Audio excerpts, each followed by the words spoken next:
Good evening, नमस्ते, सत श्री अकाल दोस्तों। आज हम बात करने वाले हैं एक थ्रिलर ड्रामा की जिसका नाम है माउस। ये एक साइकोलॉजिकल थ्रिलर ड्रामा है। इसकी जो कहानी है वो एक सीरियल किलर के इर्द गिर्द ही घूमती है, जिसमें उसके द्वारा किए गए दर्दनाक मर्डर्स को दिखाया जाता है। तो इस एपिसोड की शुरुआत में हम देखते हैं कि कुछ बच्चे होते हैं जो कि जू में गए हुए होते हैं, और जब वो वहाँ जाते हैं तो एक बहुत बड़ा स्नेक देखकर बच्चे हैरान हो गए थे। वो जो सांप था वो एक कांच के इनक्लोजर में बंद होता है। वहाँ पर एक बच्चा होता है जो अपने बैग से एक माउस निकालता है और स्नेक के पास छोड़ देता है। अब स्नेक जो होता है वो उस चूहे पर घात लगाकर उस पर हमला कर देता है, जिससे सारे बच्चे पीछे हट जाते हैं। पर वहाँ पर एक बच्चा था जो कि सांप और चूहे का शिकार देख रहा था, और फिर जो चूहा है फिर वो मुड़कर सांप पर हमला कर देता है। फिर इसके बाद हम 5 साल बाद के सीन को देखते हैं, जहाँ बच्चा थोड़ा और बड़ा हो गया था और उसे चर्च में खड़ा दिखाते हैं। वहाँ पर वह जीसस से सवाल करता है कि क्या मैं आपको भी अनोइंग लगता हूँ? क्या मैं पैदा ही डिफरेंट हुआ हूँ, या मैं सबके बीच फिट नहीं होता? तो फिर वो उसके बाद जो गॉड होते हैं उसको जवाब नहीं मिलता है उससे। तो अब हम 10 साल पहले की कहानी देखते हैं, जब एक अंधेरी रात में बर्फ़ का तूफान आया हुआ होता है, और उसी तूफानी रात में एक औरत पहाड़ी के पास टैक्सी से उतरती है। फिर वह अपने फ़ोन से बात कर रही होती है कॉल पे। फिर इसके बाद दिखाते हैं कि आगे का रास्ता वह पैदल ही तय करती है। इतने में एक मोड़ आता है और उसे एक आवाज़ सुनाई देती है। तो एक छोटी लड़की वहाँ पर उसके पास रोकर आती है और उससे कहती है कि उसकी गाड़ी का एक्सीडेंट हो गया है, और जो उसके पेरेंट्स है वो उस गाड़ी में ही हैं। जैसे ही वह उस गाड़ी के पास जाती है तो उसमें जो ड्राइवर रहता है वो उस पर अटैक कर देता है और उसे वहीं मार देता है। पास में वो जो लड़की खड़ी होती है वो उस दर्दनाक मंजर को देखकर चुपचाप उसे देख रही होती है। एक हफ्ते बाद एक ड्राइवर जो होता है वो समुद्र में एक औरत की सर कटी लाश निकालता है, जिसके हाथ पर कुछ नंबर्स और लेटर्स लिखे हुए होते हैं। यह लड़की दरअसल एक सीरियल किलर थी, लेटेस्ट विक्टिम थी। उस सीरियल किलर का नाम था हेड हंटर रखा गया था। इस वाक़े के 1 साल बाद इंग्लैंड में एक साइंटिस्ट जिसका नाम डैनियल ली था, वह एक लेक्चर दे रहा होता है और बताता है कि कैसे बेरहम साइको के जो जीन्स होते हैं वो एक दूसरे में, मतलब अगर जो साइको है उसका जो बच्चा होगा उसमें भी साइको के कुछ लक्षण पाए जाएंगे। तो वो कहता है कि हम उस जीन्स की जगह पे आपकी मदद से जल्दी बच्चा पैदा होने से पहले ये जान लेंगे कि यह बच्चा बड़ा होकर मर्डरर बनेगा या नहीं। इस जीन्स की मदद से डैनियल को अपनी रिसर्च में बहुत अचीवमेंट हासिल हुई थी, और इसी वजह से जो उसके जो कोरिया के जो प्रेसिडेंट होते हैं वो डैनियल को कोरिया में वापस बुला लेते हैं, ताकि उसकी रिसर्च की मदद से शीघ्र से शीघ्र सीरियल किलर को रोका जा सके। और फिर डैनियल वहाँ पर अपनी दिए गए रिसर्च के मुताबिक वहाँ पर लोगों को बताता है कि जीन्स जो होती है वो कैसे काम करती है, हम कैसे पता लगा सकते हैं। लेकिन उसका जो रिज़ल्ट है वो सिर्फ 99% ही एक्यूरेट है, मतलब 1% चांस है कि ऐसा नहीं हो सकता है। तो 1% लोग जिसमें यह जीन्स नहीं पाई जाती, वह ट्री ओनली जीनियस लोग होते हैं। और वह यह भी बताता है कि साइकोपैथ को ख़त्म करते करते वह 1% जीनियस हैं, उनको भी मार सकते हैं, क्योंकि दोनों की जीन्स बहुत ही सिमिलर है और इन्हें डिफरेंस क्रिएट करना इंतहाई मुश्किल है। लेकिन उसी 1% जीनियस लोगों की वजह से इसका जो प्रपोज़ल है वो रिजेक्ट कर दिया जाता है। तो फिर शाम को डैनियल अपने एक फ्रेंड से मिलने आता है जिसका नाम था शिनजॉन। वहाँ पर उसकी वाइफ को हम देखते हैं जो कि प्रेग्नेंट थी। वह दोनों हस्बैंड वाइफ को वहाँ बैठे हुए होते हैं, और उन्हें देखकर ऐसा लगता है कि जैसे वो एक दूसरे से बहुत प्यार करते हैं। फिर जब डैनियल उनकी शादी की फ़ोटो देखता है तो जो डैनियल था वो अपसेट हो जाता है, क्योंकि इससे पहले जो डैनियल की बहन है उसकी शादी सियो जॉन से होने वाली थी, लेकिन उसकी शादी होने से पहले एक हादसे में उसकी बहन मारी गई थी। फिर लोग इकट्ठा होते हैं, वो लोग खाना खाते हैं और उसके बाद सीओ जॉन डैनियल को वापस होटल ड्रॉप कर देता है। इस टाइम हम एक फैमिली को देखते हैं जो कहीं सफ़र पर जा रहे होते हैं और रास्ते में कहीं खो जाते हैं और लोगों से रास्ता भी पूछते हैं, लेकिन फिर रास्ता ना मिलने पर वह रात एक जो कैंप ग्राउंड होता है वहाँ गुजारने का, वो अपनी पूरी रात काटने का फैसला करते हैं। अब कैंप ग्राउंड में एक जगह सीलिंग मतलब सीलिंग की वजह से काफ़ी ज़्यादा डैमेज होती है, लेकिन फिर भी वो लोग वहीं पर रहते हैं क्योंकि उनके पास कोई और चारा नहीं था। जब उनका जो आदमी होता है वहाँ पर जब वो पानी लेने के लिए जाता है तो उसे अपने वाइफ की चीखों की आवाज़ सुनाई देती है। वह वापस मुड़कर जाकर देखता है तो कोई चाकू उसकी वाइफ के मतलब उसके वाइफ के पास लेकर खड़ा हुआ होता है, तो और उसकी वाइफ को मारने वाला ही होता है। फिर वो क्या होता है कि वह वहाँ पर जाता है और अपनी वाइफ को भागने मतलब उसे पकड़ लेता है और अपनी वाइफ को भागने के लिए कहता है। वह जो औरत होती है वह अपने बच्चों को साथ लेकर उस वैन तक जाती है जिसमें वो आए हुए थे, लेकिन क्या होता है कि वो उसके हस्बैंड को मार करके वो उधर बढ़ने लगता है जहाँ पर मतलब उसके बच्चे और वो उसकी वाइफ थी। तो उसकी वाइफ क्या करती है, वो अपने बच्चे को कहती है कि तुम लोग पीछे ही छिप जाओ, तब तक मैं उसे डिस्ट्रैक्ट करने की कोशिश करती हूँ। तो जो क्या नाम है उसकी वाइफ होती है वो वहाँ बाहर निकल जाती है और उसे आवाज़ लगाती है कि तुम इधर आओ ताकि वो डिस्ट्रैक्ट हो जाए और अपने बच्चों को बचा सके। लेकिन हम क्या देखते हैं कि वो जो लेडी होती हैं मतलब उसका वो जो किलर रहता है वो उसकी गर्दन तोड़ देता है और फिर वापस गाड़ी की ओर जाने लगता है। जो बच्चे होते हैं वो अपनी माँ को देखकर खड़े रो रहे होते हैं। जो बड़ा भाई होता है उसका नाम मोमोन रहता है। फिर वो अपने भाई छोटे भाई मोची को सूटकेस में कहीं छुपा देता है और फिर वो उसे नीचे ढकेल देता है ताकि उसका भाई बच जाए।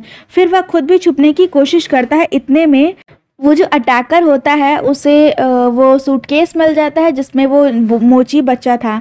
तो वो जो उसका बड़ा भाई मोमोन था वो अपने छोटे भाई को बचाने के लिए उसके सामने आ जाता है और जो अटैकर होता है वो एक एक करके बार बार उस बच्चे पर हमला कर देता है, जिससे उसका बड़ा भाई काफ़ी घायल हो जाता है।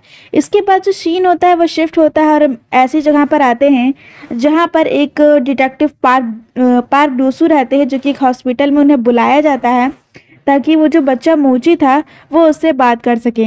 जो बच्चा था वो बहुत ज़्यादा शॉक में था क्योंकि उसके दोनों माँ बाप मारे गए थे और उसका जो भाई है वो भी हॉस्पिटल में एडमिट था और जो उसके माँ बाप की बॉडी है वो भी अभी तक नहीं मिली हुई थी। जो डिटेक्टिव पार्क हैं उनकी भी एक मतलब बेटी थी जो कुछ साल पहले भी उसके साथ ऐसा ही हुआ था, वो एक हंटर के हाथों मारी गई थी। तो जो डिटेक्टिव होता है वो वहाँ पर मोची से बात करने की कोशिश करता है। वह उससे पूछता है क्या तुमने उस किलर का फेस देखा था? तो बच्चे जवाब नहीं देता है, जिससे जो पार्क होता है वो बच्चे के ऊपर चिल्लाता है, तो उससे बच्चा बहुत डर जाता है। सब लोग मतलब पार्क को पीछे हटाने लगते हैं। इतने में वो जो बच्चा था वो ज़ोर से चिल्लाता है और एक फ़ोटो की तरफ पॉइंट करता है। तो वो कहता है कि ये वही आदमी है, ये वही किलर है। वहाँ पर एक डॉक्टर रहते हैं जिसका नाम सोएजून रहता है। तो वहाँ पे जो सोएजून है वो एक न्यूरोलॉजिस्ट हैं। तो क्या नाम है बच्चा जो होता है वो उन्हीं के ऊपर इशारा करता है कि उसी ने उसकी माँ और माँ बाप को मारा है। तो फिर वह बच्चा उन सारे लोगों में हलचल मचाकर खुद गाड़ी में जाकर छुपकर बैठ जाता है। इसके बाद फिर सीन शिफ्ट होता है और हम वहाँ पर आते हैं जहाँ पर सोएजून था, उसकी फैमिली होती है, जहाँ पर उसकी जो वाइफ होती है वो सुबह उठती है लेकिन उसका हस्बैंड उसके पास नहीं होता है। जो सोएजून था वो बाहर से लकड़ियाँ उठाकर अंदर ला रहा होता है। जो उसकी वाइफ होती है वो बाहर खड़ी स्नोमैन की फैमिली को देख रही होती है, जो कि तो मतलब जो सोएजून ने ही बनाए थे। इसके बाद जो सोएजून है उसने डैनियल से कहा था कि अगर जो मेरा होने वाला जो बच्चा है उसकी जीन्स मतलब उससे ज़्यादा मैच की तो वो उसकी प्रेगनेंसी को ख़त्म कर दे। तो जो उसकी वाइफ उससे कहती है कि मैं इतना बड़ा फ़ैसला अभी नहीं कर सकती हूँ। इसी दौरान उनके घर में पुलिस की गाड़ियाँ दाखिल होती हैं और डिटेक्टिव जो होते हैं पार्क वो सोएजून को अरेस्ट कर देते हैं क्योंकि बच्चे ने उसकी तस्वीर देखकर इशारा किया था। अब सब यही कहते हैं कि डॉक्टर ही हेडहंटर है। इसके बाद क्या हम देखते हैं कि जो डिटेक्टिव होते हैं वो सर्च वारंट तैयार कर रहे होते हैं। उसके बाद हम देखते हैं कि जो मोची होता है वो हॉस्पिटल से ही एक नाइफ जैसा एक हथियार उठा लेता है। एक सर्जिकल टूल था वो। अब वो सर्जिकल टूल से उस डॉक्टर पर हमला कर देता है और जैसे ही डॉक्टर पर हमला कर देता है वो डॉक्टर भी उस पर हमला कर देता है। फिर जो डिटेक्टिव पार्क हैं वो उसे बचाने की कोशिश करते हैं, यानी उस बच्चे को। फिर इसके बाद हम देखते हैं कि लड़ाई लड़ाई में ही जो स्नोमैन है वो गिर जाता है और फिर हम देखते हैं कि उस स्नोमैन के अंदर से एक प्लास्टिक बैग निकलता है। अब जब उस बैग को खोल कर देखा जाता है तो जो डर के मारे जो लोग होते हैं वो दूर खिसक जाते हैं, क्योंकि उस बर्फ़ से हमें खून भी दिखाई देता है। अब इसके बाद क्या होता है कि उसमें जो पैकेट थी, मतलब जो प्लास्टिक का बैग था, उसमें उस बच्चे की माँ के कटे का सर, मतलब उसकी माँ का कटा हुआ सर था और वो अपनी माँ को पहचान लेता है। यानी अब यहाँ पर साबित हो गया है कि जो डॉक्टर है उसी ने मारा है, क्योंकि सारी चीज़ें उसके घर से मिली हैं।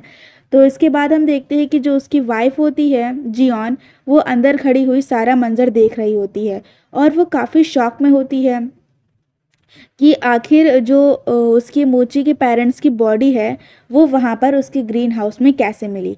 इसके बाद क्या होता है कि वो उसे वहाँ से लेकर चले जाते हैं। जो डॉक्टर होता है वो कहता है कि उसने उसे नहीं मारा है और ये सारी साजिश हो रही है उसके खिलाफ, वो बेगुनाह है। लेकिन होता क्या है कि जो उसकी बीवी होती है वो ही उससे कहती कि यही खूनी है, क्योंकि वो एक फ़ोटो दिखाती है जिसमें वो बताती है कि उसने उसको उसके सर को ठीक करते हुए देखा था। उसने ही मतलब जो प्लास्टिक बैग था उसके अंदर रखा, फिर स्नोमैन का सर रख दिया। तो इन सब बातों को सुनकर जो सोजून होता है वो अपने गुनाह को मान लेता है कि हाँ उसने ही ये सारे मर्डर किए हैं। अब जब सारे मर्डर वो सारे अपने कह ही लेता है, इसके बाद जो डैनियल होता है वो उसे एक कैबिन में ले जाते हैं, यानी कहें तो जहाँ पर वो उससे पूछताछ करते हैं, तो उसे वहाँ ले जाते। वहाँ पर डैनियल भी होता है और इसके बाद जो डैनियल होता है वो उससे सवाल करता है कि क्या तुमने मेरी बहन को मारा था। इसके बाद जो सोजून होता है वो बेदर्दी से बताता है, हाँ वो काफ़ी ज़्यादा मतलब उससे बदतमीज़, वो कहता है कि काफ़ी ज़्यादा वो ढीठ इंसान थी कि मैंने उसे 10 बार चाकू मारा और इसके बाद भी वो मुझसे छुप रही थी। इसके बाद जब मैंने उससे कहा कि तुम्हारे जो घर वाले हैं वो, क्योंकि उनके पास जो उनकी बेटी थी उनके पास भी कई लोग थे, उनकी माँ थी और उनका भाई था, तो वो उससे कहते कि अगर तुम इन्हें बचाना चाहती हो तो तुम बाहर निकलो, तो अगर तुम बाहर आ गई तो मैं इन्हें छोड़ दूंगा। तो इसके बाद हम देखते हैं कि वो बाहर आ जाती है और फिर वो उसे बहरहमी से उसे मार देता है। ये सारी बातें वो उसके सामने ही उसे बता रहा होता है और वो उससे कहता है कि जैसा कि मैंने उससे कहा था कि मैंने उसे मार दिया और अपने वादे के हिसाब से उसकी फैमिली को कोई नुकसान नहीं पहुंचाया। अब ये सारी बात सुनकर जो डैनियल होता है वो रोने लगता है और बेइंतहा वो बेबस महसूस करता है। इसके बाद हम देखते हैं कि डैनियल के क्लिनिक में जो जियोन थी, यानी जो सोजून की वाइफ है, वो वहाँ पर आई होती है, क्योंकि जो डैनियल था वो उसके बच्चे पर वही जीन्स टेस्ट कर रहा था। तो जब उसे रिज़ल्ट की बात करती है तो फिर जो जियोन होती है वो उस डॉक्टर का चेहरा देखकर उसे ये मालूम पड़ जाता है कि जो मतलब उसका जो बच्चा है वो भी वही जीन्स वाला है, यानी साइकोपैथ जीन्स वाला है। तो वो कहती है कि वो इस बच्चे को नहीं रखना चाहती है, वो इस बच्चे को मार देना चाहती है। तो फिर हम देखते हैं कि जो डैनियल होता है वो उससे कहता है कि अब बहुत देर हो चुकी है, अब हम ऐसा नहीं कर सकते हैं। तो फिर इधर हम देखते हैं कि जो सोजून होता है वो जेल में कैद होता है और धीरे धीरे करके 5 साल बीत जाते हैं। जब डैनियल फिर से कोरिया आया हुआ है तो वो उसे गिफ्ट के तौर पर 2 चूहे भेजता है कोरियर के थ्रू। और इसके बाद हम देखते हैं एक छोटा सा लड़का होता है जिसके पास चूहे होते हैं और उसे भी चूहे से लगाव होता है। उस बच्चे का नाम जयहून है। और फिर हम देखते हैं कि ये वही बच्चा था जिसने सांप के पिंजरे में चूहे को छोड़ा हुआ था। अब जो जयहून है वो अब बड़ा हो चुका है और बड़ा हो रहा है। और फिर हम देखते हैं कि जो उसकी टीचर्स हैं वो उसके अजीब रवैये से काफ़ी परेशान होते हैं, क्योंकि उसने एक दफ़ा एक रैबिट को भी मार दिया था और वह अपने बाजू पर भी ज़ख्म करता रहता है। और उसका ये भी कहना था कि जब लोग उसे अजीब नज़रों से देखते हैं तो वो उसे बहुत अनोइंग लगता है। इसके बाद हम देखते हैं कि जो उसकी टीचर होती है वो एक दिन उसके सौतेले बाप को बुलाकर बताती है कि इसका आईक्यू टेस्ट करने पर पता चला कि ये बच्चा सुपर जीनियस है। लेकिन उसकी टीचर उसकी मेंटल कैफियत को लेकर परेशान थी। वो डॉक्टर से मशवरा करने को भी कहती हैं, लेकिन उसके जो स्टेप डैड हैं उन्हें बुरा लगता है और फिर वो बाद में जयहून पर अपना सारा गुस्सा निकालते हैं। वो उसकी माँ से भी उसकी शिकायत करते हैं।